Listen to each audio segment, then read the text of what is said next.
Care have 12 sites and 2 community-based centres ranging from areas on the central coast of New South Wales, Lake Macquarie, Newcastle, and up in the upper mid-north coast regions up as far as Cundletown.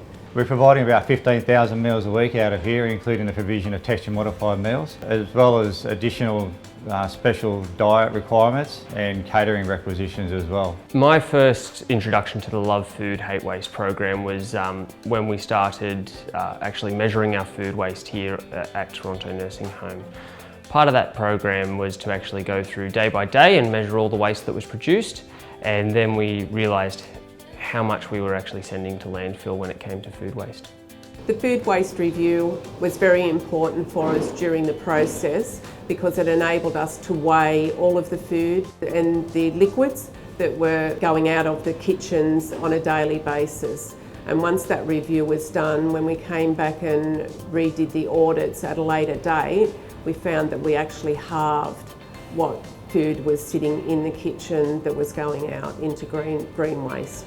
Our waste, when we first started, was quite a lot, and over the 6 weeks, we did a 6-week trial, and the waste reduced every week till it got to a point where it was very minimal.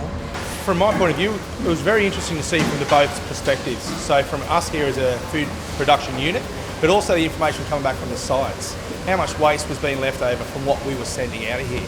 That was very interesting. The volume that was there was greater than I did expect. Some of the findings that we were able to implement were the altering our meal service times to make sure they were spread out and more suitable for our residents. The introduction to shorter ordering timeframes so the residents could order either on the day or at the table, which was also received quite well because of the variety and what they felt like on the day.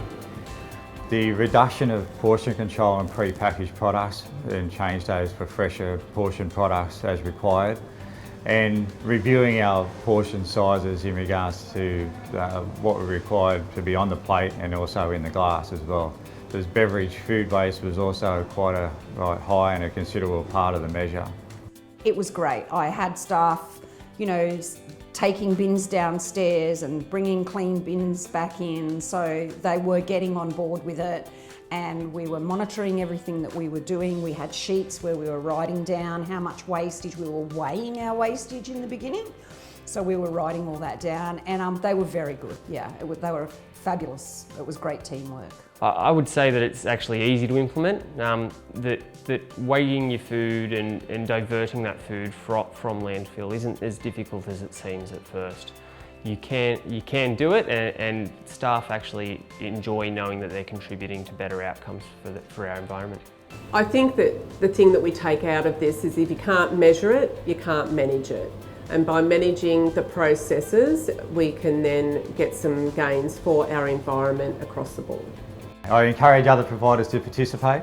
Even if you find that you don't actually even reduce any food waste, you might actually identify some other things that you can implement and improve your level of service and reduce your landfill. You have to give it a go. You really do have to give it a go, and you'll be surprised at how much wastage you have and how good is it that we're putting back into the environment.